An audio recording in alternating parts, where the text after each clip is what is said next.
नमस्कार मंडळी. तर आता आम्ही मेट्रोनी प्रवास करून आता पोहोचलो होतो कसबा पेठचा जो स्टॉप आहे ना तिथे. आता इथे आल्यानंतर आम्हाला आधी कसबा गणपती बाप्पांचं दर्शन घ्यायचं आहे आणि तिथून मग पुढे आम्ही मिरवणुकीसाठी जाणार आहोत.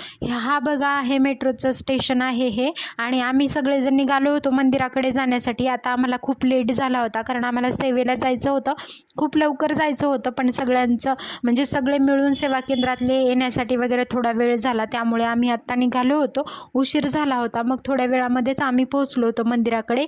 हा बघा हे कसबा गणपती मंदिर आहे हे. इथे आतमध्ये आता आम्ही दर्शनासाठी जाणार आहोत. आणि आज अशी खूप सुंदर अशा पद्धतीनं गुढी वगैरे इकडे उभारण्यात आली होती आणि मंदिर वगैरे सजवण्यात आलं होतं. तर खूप छान फुलांचं असं डेकोरेशन होतं. आतमध्ये खूप भाविकांची गर्दी होती.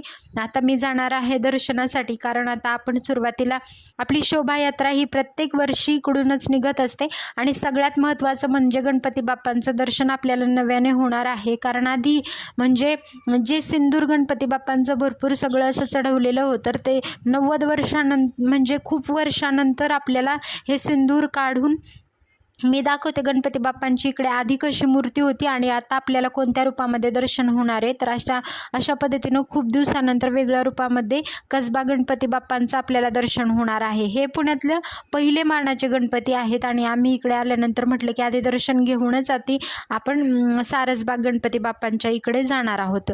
जी शोभायात्रा आहे पुढेच आता पुढेच अंतरावर आहे. मग तिकडे दर्शनाच्या लाईनमध्ये आम्ही थांबलो होतो. बघा गणपती बाप्पांचं जे मंदिर आहे खूप सुंदर असं सजवण्यात आलं होतं. आणि मागच्या वर्षी खूप वेगळी मूर्ती होती गणपती बाप्पांची, पण या वर्षी ना सिंदूर वगैरे काढण्यात आलं होतं. तर यावेळी वेगळ्या मूर्तीचं आपल्याला दर्शन होणार आहे गणपती बाप्पांचं.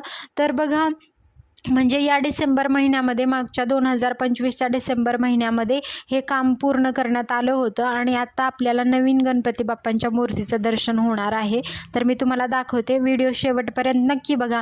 आणि आजूबाजूला अशा बघा रेखीव असं गणपती बाप्पांचं असं सुंदर सुंदर मूर्ती आहेत, त्यांच्या लीला वगैरे अशा प्रकारे केलेल्या आहेत. पुढे जाण्यासाठी आता इकडे थोडंसं प्रदक्षिणेसाठी बंदी होती, कारण आता खूप भाविकांची गर्दी आहे, त्यामुळे मग आतमध्येच दर्शन घेऊन इकडूनच बाहेर वगैरे पाठवण्यात आलेलं होतं.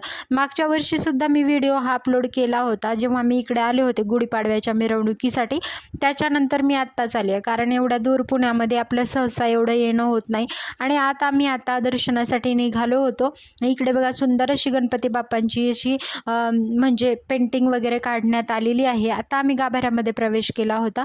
खूप सुंदर फुलांची अशी म्हणजे फुलांचं सजावट वगैरे होती. आणि